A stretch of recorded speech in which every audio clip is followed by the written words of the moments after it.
Buenos días a todos. Vamos a ver qué sale de aquí. Primero agradezco el honor de ser invitado a dar una conferencia aquí en el Students for Liberty. Espero contribuir un poquito a difuminar o contribuir a difundir las ideas del capitalismo, del libre mercado y los valores viejos, antiguos, que sirven para configurar esta idea. Vamos a ver. A mí me dijeron, Bastos, tienes que ir ahí a hablar de eso de la pobreza.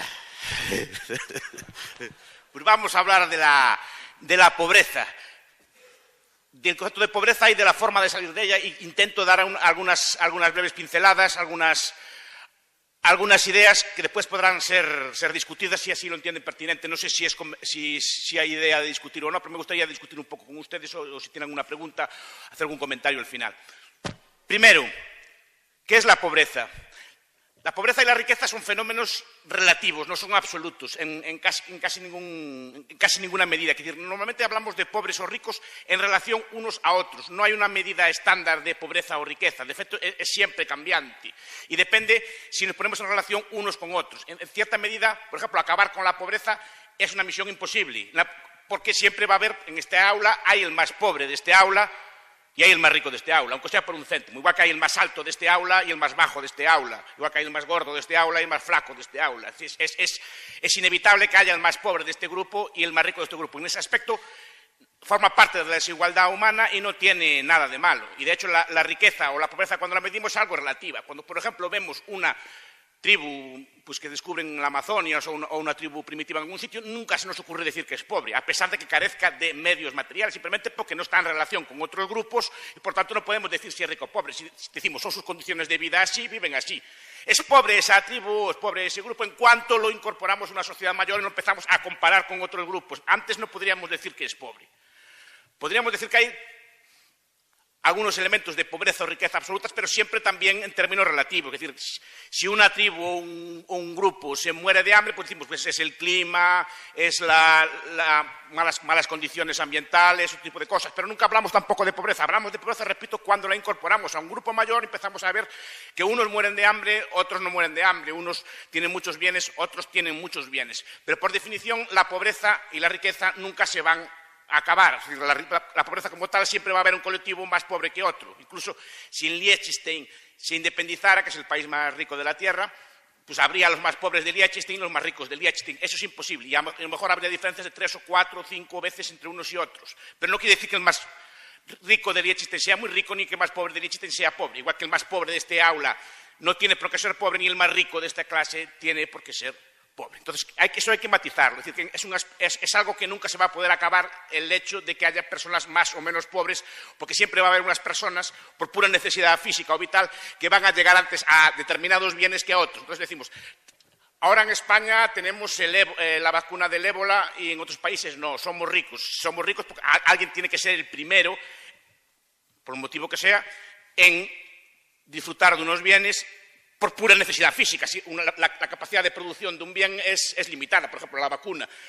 Se producen 5 o 6 ahora en el mundo. Bueno, siempre habrá 5 o 6 afortunados que disfruten de ese bien y otros que se retrasen. Con el tiempo, esa vacuna se generalizará y no podamos decir que hay ricos y pobres. Pero entonces habrá una solución nueva a un nuevo problema. Eso pasa con todos los bienes. Por pura necesidad de producción no pueden difundirse a todos al mismo tiempo. Y eso siempre va a establecer desigualdades. Entonces, primero quisiera hacer esto. Las sociedades ricas y sociedades pobres no son sociedades ricas o pobres, son sociedades de gente rica o de individuos ricos, que hay muchos individuos ricos, y las sociedades pobres son las sociedades en las que hay muchos individuos pobres. Pero dentro de las sociedades ricas hay personas que son más pobres o que viven pobremente, y en las sociedades pobres hay gente que vive de forma rica. Esto también hay que matizarlo. Entonces, lo que quiero yo aquí explicar, haciendo estas salvedades previas, es la idea de cómo salir de la pobreza, que es algo que, digamos, de forma común todos entendemos, que todo el mundo puede acceder a determinados bienes básicos, determinados bienes de consumo, alimentos, seguridad, pues sanidad, vivienda, etcétera, ropa, etcétera. ¿Cómo poder hacer que una sociedad o un grupo de personas o la mayor parte de la población mundial o toda la población mundial tenga acceso a estos bienes? Yo odio la pobreza, odio a los pobres, no quiero que quede ninguno. No quiero que quede ninguno. Es una cosa que no me gusta. No quiero que quede ninguno. Y amo la riqueza, amo a los ricos. Quiero que todos lo sean. No sé si me explico. En mayor o menor medida. No tengo una cultura de defender la pobreza por la pobreza.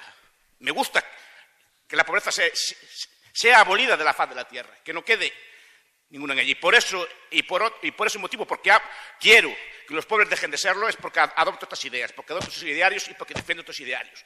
No por defender a los ricos, sino porque los pobres dejen de ser pobres. Y todo lo que pretendo yo apuntar es algunas ideas para salir de la pobreza. Primero, la pobreza o la riqueza son cuestión de cultura, son cuestión de valores, son cuestión de actitudes, básicamente cuestión de valores. Y lo que hay que explicar siempre es la riqueza, no la pobreza. La pobreza es la circunstancia normal del género humano durante toda su historia, o sea, la pobreza en sentido absoluto, de carencia de bienes materiales que hoy se consideran básicos. Es algo que es común a toda la historia de la humanidad. Solo algunos pueblos, y muy recientemente, consiguieron eliminar de forma generalizada o de forma bastante amplia en sus sociedades este tipo de elementos. ¿Y cómo se consigue? Pues con una combinación compleja. La pobreza muchas veces no es culpa de los pobres, obviamente no es culpa de los pobres, pero sí que es culpa de ciertas ideas que los pobres asumen.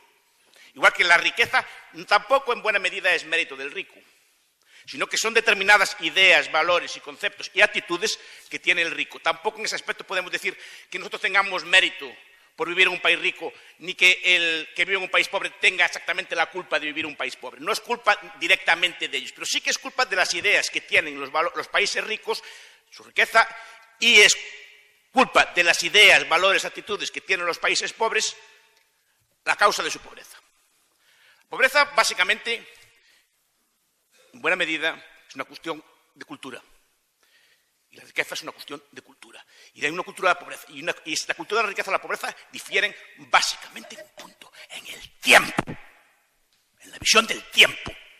La visión de la preferencia temporal. En la visión en cómo afrontamos los eventos futuros. En la medida en que somos capaces de llevar una vida pensando en el futuro, siendo capaces de sacrificar necesidades inmediatas por satisfacer necesidades futuras, en la medida que somos capaces de privarnos de placeres presentes por tener placeres futuros. Es una cuestión de tiempo. La cultura del país pobre y la cultura del país rico difieren básicamente en eso, en la cuestión del tiempo, de la visión de, si somos una cultura de carpe diem, de vivir el momento, concepto que yo personalmente odio, la idea de vivir el momento, vivir la vida, disfrutar, beber, salir, vamos de parranda,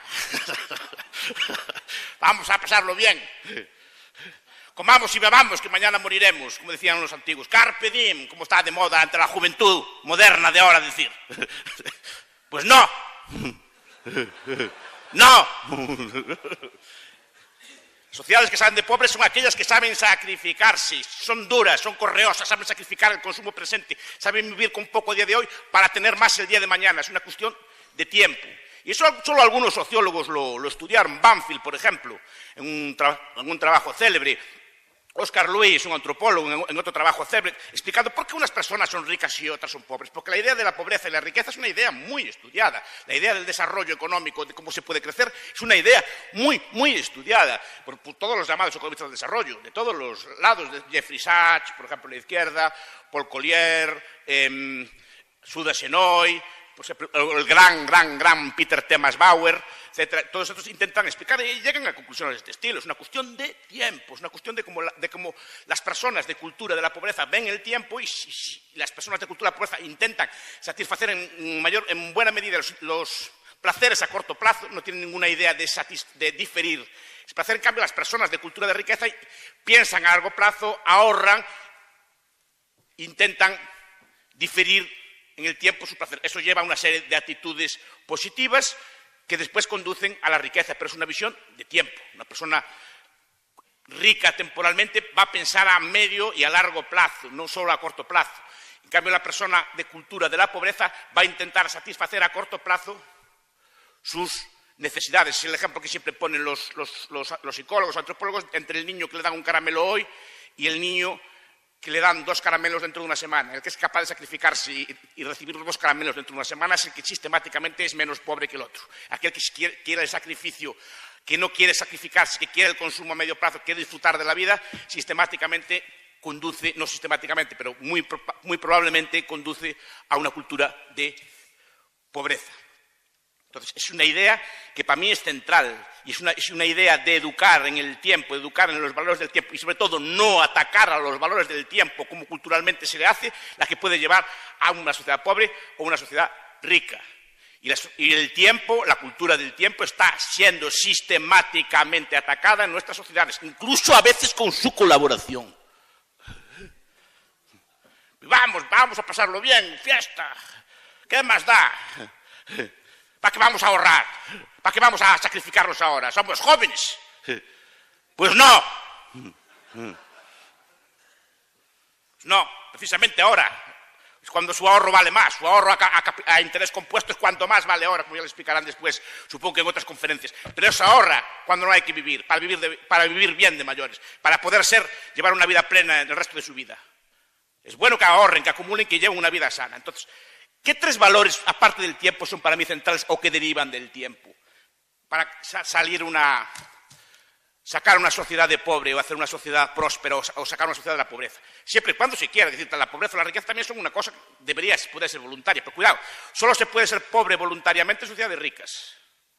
Porque está el resto de las necesidades más o menos cubiertas y siempre hay como un colchón de seguridad. Digamos, una vida de pobreza, de retiro, de abandono, vivir en un monasterio, vivir en una comuna o así se puede hacer normalmente más fácilmente en una sociedad avanzada o rica o próspera que en una sociedad pobre, como casi todos los bienes.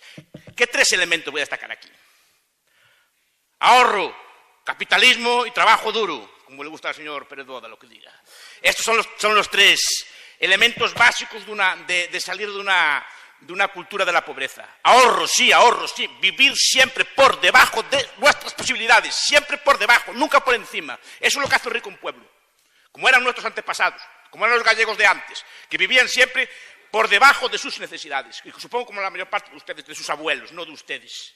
Entonces ya son de cultura moderna, de carpe diem y cosas así, pero sus abuelos vivían siempre por debajo de sus necesidades. Ahorraban, no gastaban, compraban todo a poder ser con ahorro, nunca con crédito. Y en todo caso, el crédito solo para algún tipo de bien muy caro, un bien de capital o un bien inmobiliario, pero nunca para comprar unas vacaciones. Imaginen a sus abuelos pidiendo un crédito o vendiendo una casa para ir de vacaciones a Punta Cana. Eso hay que hacerlo, se puede hacer, forma parte de la vida, es legítimo invertirse, pero ahorrándolo previamente, no con crédito futuro. No se puede transformar bien de consumo en bien de capital inmediatamente. Entonces, ahorro, vivir siempre por debajo de lo que ganamos. Los chinos, los escoceses, por ejemplo, son pueblos que viven con la mitad de lo que ganan, y así debería ser. ¿Y por qué el ahorro es bueno? Porque el ahorro libera recursos, el ahorro capitaliza a la sociedad, el ahorro permite financiar bienes de inversión, permite financiar fábricas, permite financiar carreteras, permite financiar centrales eléctricas, permite financiar medios de transporte, permite financiar puertos, permite financiar todo tipo de bienes y servicios que sirven para capitalizar y, a su vez, para hacer más rica la sociedad. Ustedes recuerden aquel ejemplo mítico de von Baber de los cocos de Robinson o de las moras de Robinson. Robinson, para poder tener un palo, tiene que ahorrar previamente los cocos necesarios o las moras necesarias para poder estar un día entero comiendo sin trabajar y aplicando ese día a producir un bien de capital. El ahorro de nuestros abuelos. Ustedes cuando nacieron, la mayoría de ustedes son muy, muy jóvenes. Ustedes cuando nacieron ya lo tenían todo hecho. Ustedes nacieron en un hospital, los transportaron a lo mejor a su madre en una ambulancia, hay carreteras, tuvieron electricidad desde que nacieron, tuvieron automóviles, todo tipo de medios de comunicación. ¿Y eso quién lo construyó? ¿Salió de la tierra o nació de la... Como si de lado lo sembraron y nació después, o fue fruto del ahorro durísimo de sus abuelos y bisabuelos, que vivían en circunstancias mucho más pobres que las suyas, ahorraban mucho más que ustedes, y vivían mucho, pero sacrificaban, y iban siempre prosperando, y sacrificaban, eran gente dura y ruda, en el sentido de que eran capaces de vivir, sacrificarse, para darles un futuro mejor a ustedes, a sus padres y a ustedes. Ustedes, ¿qué están haciendo? quemando y comiendo capital. Y esto no es una conferencia, es una especie de arenga. Entonces, el ahorro es vital. Vivir por debajo de las posibilidades es vital para acumular capital. También esto aquí requiere un puntito de individualismo, aparte del ahorro. El ahorro tiene que ser también para uno. Quiero decir, muchas sociedades pobres, uno de los problemas que tienen es que todo se considera común. De tal forma que cuando una persona prospera o ahorra, pues vienen los vecinos, vienen los sobrinos, vienen los primos, los cuñados, viene toda una familia extensa de vecinos, etc. Hay que reparta con él, a quitarle a él, o que dame aquí, tú que tienes tanto, dame, o búscame algo, dame aquí, cásame a mi hija, o ese tipo de cosas. Y eso, por supuesto, desalienta por completo el ahorro. Como desalienta por completo el ahorro todo el tipo de medidas fiscales, todo el tipo de medidas intervencionistas que atacan una figura vital como es el ahorro. Por ejemplo, el keynesianismo, independientemente de que crean en él o no, es una política que hace un daño tremendo a la figura del ahorro. Y en general, la política económica actual es una política que hace un daño enorme al ahorro.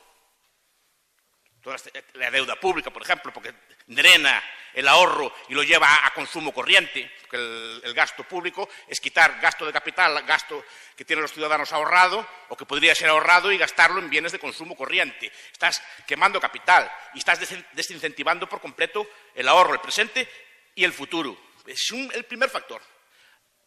Porque la propiedad privada, que se considera un factor importante, es muy importante la propiedad privada, como antes apunté.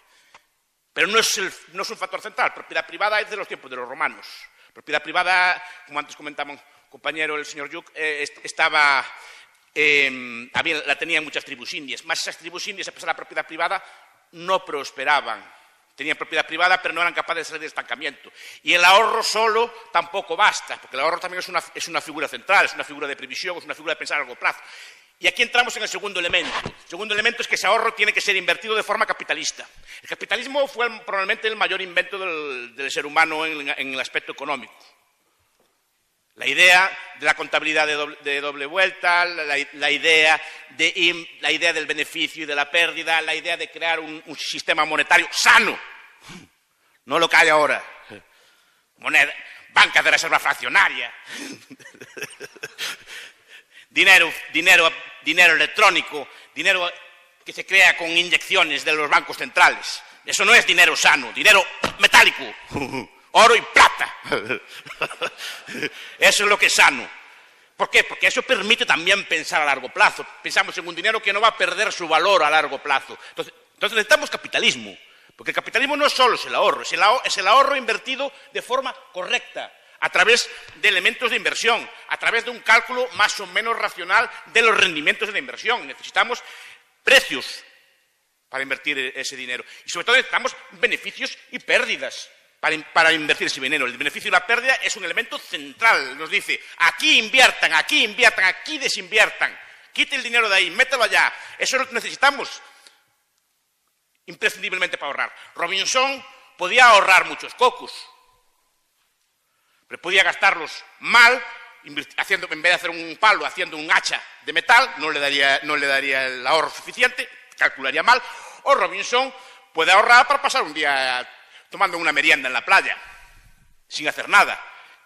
El ahorro es condición necesaria, pero no suficiente. Ese ahorro tiene que ser invertido y usado de forma correcta. Entonces necesitamos beneficios, pérdidas, precios. Necesitamos un sistema económico no intervencionista, que el Estado no decida en qué invertir en cada momento el dinero, a través de incentivos, subvenciones, restricciones, regulaciones, etcétera, que buscan favorecer sus objetivos de poder, pero no favorecen una correcta asignación de los recursos económicos.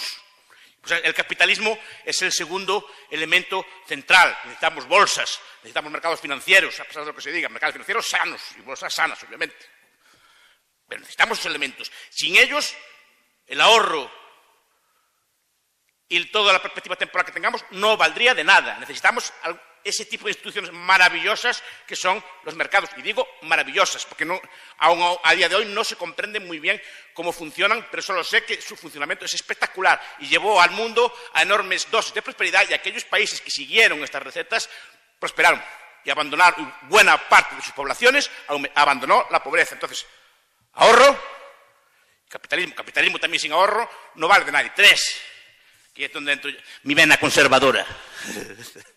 Trabajo duro. Ahora, para dar esta conferencia, leía a Skidelsky, el biógrafo de Keynes, en un libro que sacó hace poco, llamando así como ¿cuánto es suficiente? Estoy leyendo así todas estas cosas modernas del decrecimiento. A Sergei Latouche, a Tim Jackson, esta gente, todo así, a ver qué dicen. Entonces hay una cultura muy trasladada a la opinión pública de que el trabajo es malo, de que trabajar es malo, de que hay que decrecer, hay que vivir una vida de holganza, de ocio, sin hacer nada y primar el ocio sobre todas las cosas. Pues no, tampoco no, no y 1000 veces no.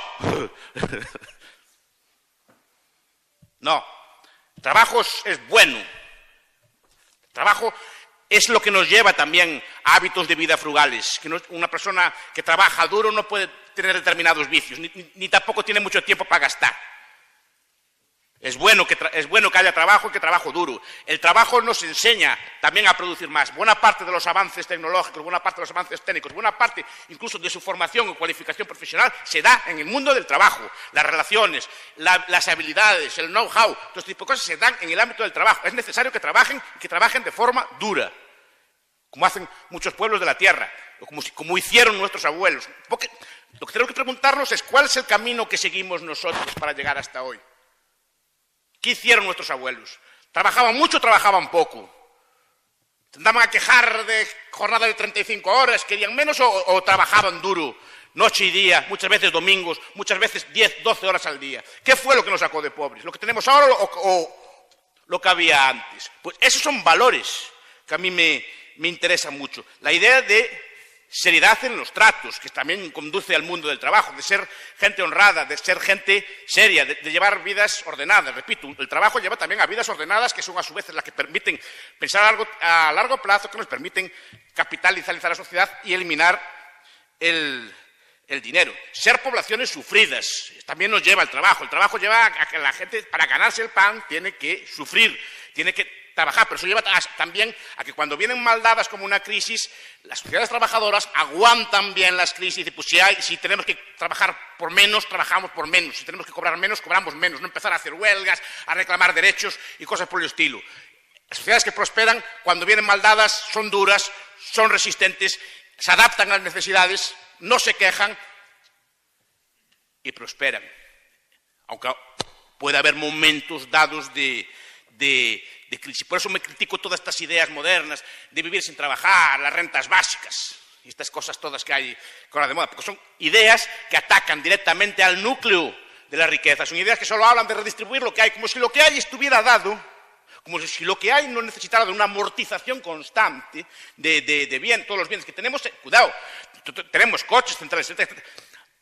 Hay que amortizarlas, hay que renovarlas cada cierto número de años. Si no hay capital y ahorro, ¿cómo mantenemos el nivel de vida? Si gastamos el dinero en rentas básicas y vivir sin trabajar 2 o 3 años, ¿qué le pasa a la acumulación de capital? ¿Qué le pasa a la riqueza que tenemos nosotros? Por eso digo, aquí también influye en la ética, en el trabajo, influye una ética, influye una serie de valores, influye una serie de políticas, influye también las ideologías que tenemos. Por eso no me canso de combatir en el ámbito intelectual estas ideas de que tenemos derecho a no trabajar, queremos ser surfistas como de Iván París y poder dedicar a realizarnos. Vamos a realizarnos, vamos a disfrutar de la vida. Que el Estado que nos dé una paga a todos y que nos mantenga. Nos juntamos entre los 4 con la renta básica, tomamos un piso y nos dedicamos a realizarnos, a hacer pintura y arte y cosas por el estilo. Y que nos mantengan los demás, los que trabajan, ¿no? Porque ¿quién trabajaría en sociedad de renta básica para mantener a los otros? Ese es el problema. Ese tipo de ideas hacen mucho daño a la ética del trabajo. Y con esto ya finalizo mi intervención. Solo quiero decir que los elementos de riqueza y de pobreza, si queremos tener servicios incluso públicos, sean públicos o privados, cualquier tipo de servicios, tenemos que ser ricos, tenemos que ser productivos. Una sociedad rica, una sanidad buena, unas carreteras buenas, una educación buena, repito, sea pública o privada, sí que la pública puede ser buena en algún momento, pero bueno, hipotéticamente podría serlo. Solo puede ser en una sociedad que tenga los medios necesarios para mantenerla. Si atacamos los medios, atacamos los valores que nos hicieron ricos, volveremos otra vez a ser pobres. Sin misericordia. Muchas gracias.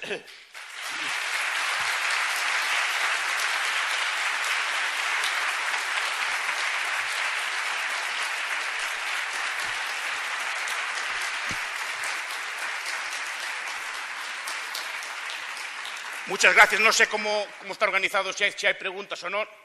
Sí.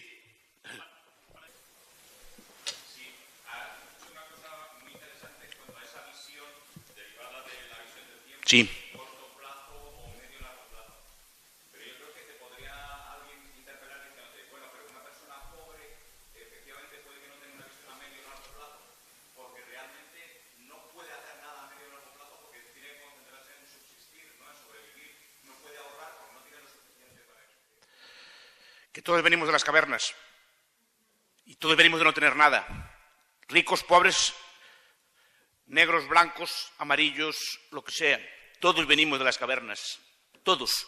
O sea, hubo algunos antepasados nuestros que, a pesar de no tener nada, ahorraron. No sé si me explico. Y cuando dices que no tenemos, entonces, vale, no tenemos para vivir, no nos llega. Pero vamos a ver, usted vive como vive. Usted tiene su coche, ¿no? Ah, bueno, pues tiene su coche, ya tiene unos gastos ahí y tal. Un coche, no, unas veces en otras veces se puede usar transporte público. ¿Cómo vive usted? Usted quiere un piso para usted solo. Nuestros antepasados inmigrantes vivían 8 en un cuarto, igual que el día de hoy. Es decir, siempre se puede vivir menos y no tenemos por qué dar por asegurado lo que tenemos hoy.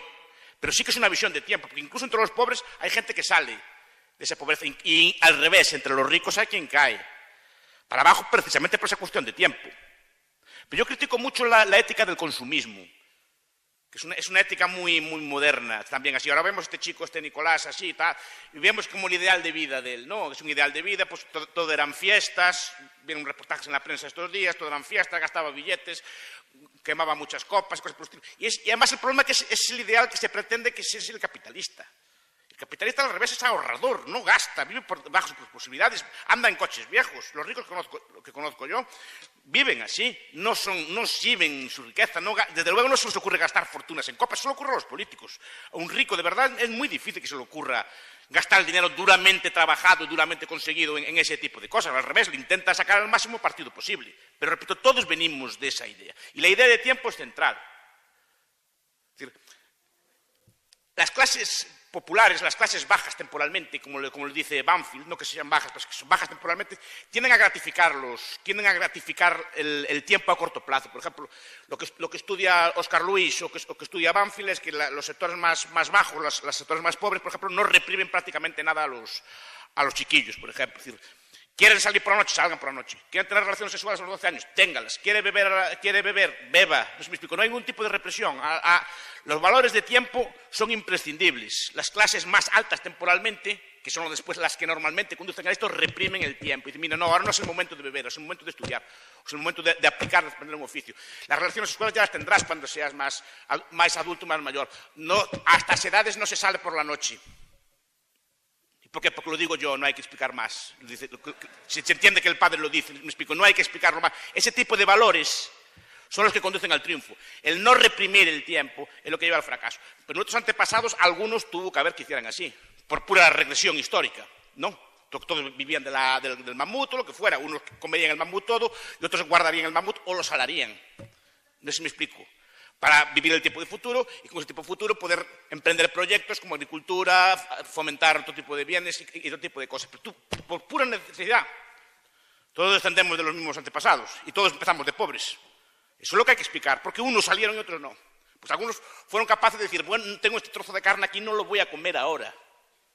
Lo voy a guardar para el futuro y ese otro día pues voy a poder producir más, o voy a poder producir en el invierno, voy a ser productivo en otros meses del año o en otros años. No sé si me explico.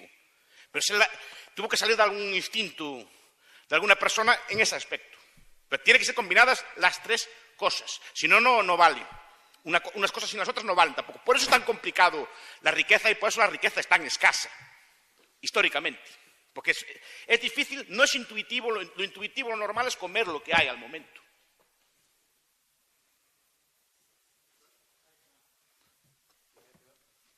Cualquiera de los dos. Y cuando tenga que acabar me avisan si son tan amables. Buenas. En principio es verdad que es un buen predictor el hecho de que el niño pueda resistir la tentación de comer un caramelo. A más tiempo aguante, probablemente tenga mejores salarios el día de mañana. No es un buen predictor de que si va a ser un buen emprendedor o no. No tiene que ver. Eso, y en principio nosotros decimos que el emprendedor es el que genera realmente riqueza. Pero con respecto a eso, dicen que se puede intentar aplicar sobre los niños ciertas medidas para incitarles a ahorrar desde pequeños. Y en ese sentido, y solo en ese sentido, ¿qué opinaría usted de una sociedad a la que se le impusiese el ahorro? No, no. ¿Y por qué no? Claro. Porque no se puede imponer. Es cultural. Y además yo estoy en contra de la imposición, pero sí estoy en contra de que se ataque sistemáticamente los valores sanos y conservadores y los valores del ahorro. Estoy en contra radicalmente, porque el ataque es sistemático. Ya desde el poder público, desde la escuela, en buena medida, desde la educación en general universitaria, se ataca el concepto de tiempo. Se enseñan ideas, a mi entender, obviamente, erróneas en el plano del tiempo. Pero lo que dice usted es muy inteligente, efectivamente. Una cosa es el ahorro, otra es el emprendimiento. Por eso hablo de combinar las dos cosas. El emprendedor puede ser muy hábil, pero a lo mejor no tiene capacidad de ahorro, porque no tiene por qué tenerla. Y a su vez el ahorrador no tiene por qué ser empresario, porque tampoco tiene por qué serlo. Simplemente es una persona de hábitos sanos, pero no tiene por qué tener ideas geniales de crear empresas así. Por eso es bueno que se combinen las dos cosas. Uno financia al otro.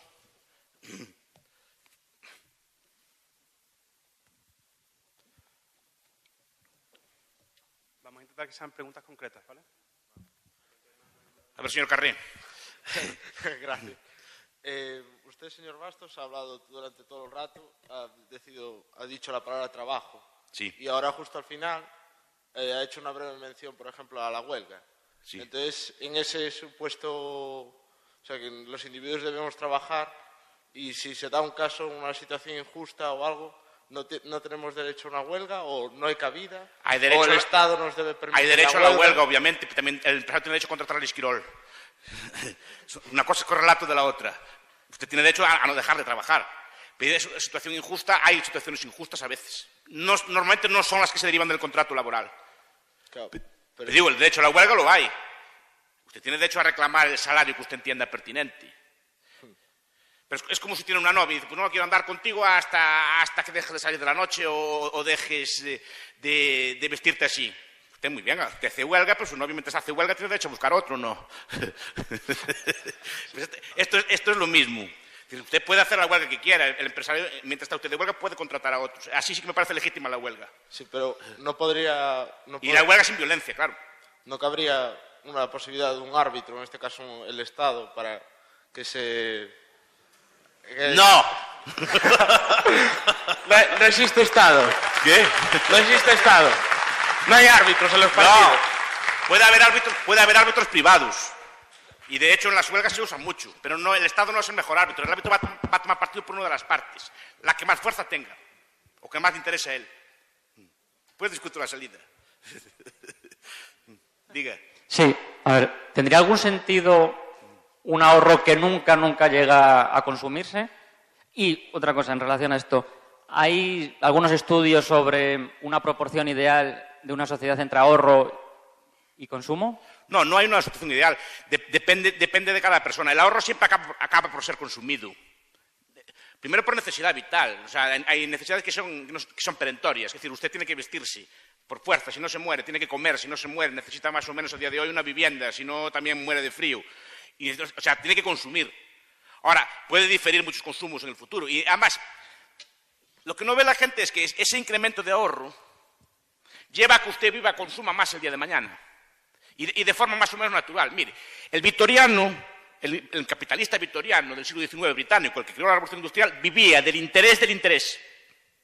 Si tenía una suma, esa suma le prestaba un interés. Esa suma del interés le prestaba otro interés, vivía de eso. Y su incremento de nivel de vida derivaba de la capitalización. Cuanto más grande era el montón principal, más interés devengaba y más interés del interés devengaba. Y así iba consumiendo cada vez más, pero de una forma sostenible, sin tocar nunca jamás el principal. Y ese principal estaba invertido en ahorros a largo plazo, pues en centrales eléctricas, en fábricas, que a su vez era lo que permitía cada vez que los bienes se abarataran y que fuera cada vez más rico. Pero al final acaba por ser consumido, claro. El ahorro se consume, solo que en vez de bienes de consumo, en bienes de capital. Es imposible no consumir el ahorro. Solo que si lo difiere usted, permite capitalizar la sociedad, permite, como no lo va a comer ahora, permite alimentar a otra persona o producir bienes para otra persona para que ésta produzca máquinas, fábricas que a su vez lo hacen más rico a usted. Bueno, pues que A ver, la verdad es que me ha ofendido un poco cómo has definido la pobreza y la riqueza, porque la pobreza has hablado de ella como si... Perdón. Bueno, has hablado de la pobreza y de la riqueza como si los ricos fueran los que han sabido ahorrar, los que han sabido manejar su vida, y los pobres los que no han sabido ahorrar, no han tenido... bueno, que no han sabido hacerlo bien. No dije eso, ¿eh?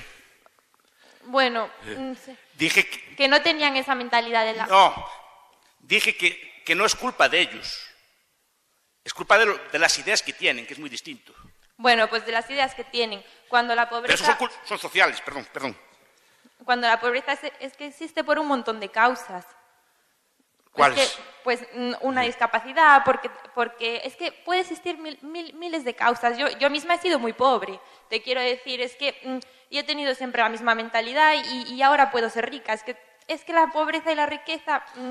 y luego me hablas de que antiguamente nuestros abuelos tenían la cultura del ahorro y que estaba muy bien.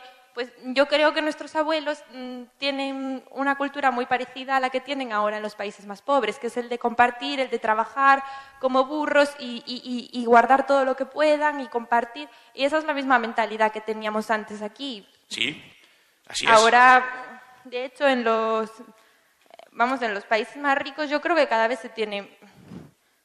Hombre, es ganar un sueldo y gastarlo. Sí, ese es el problema.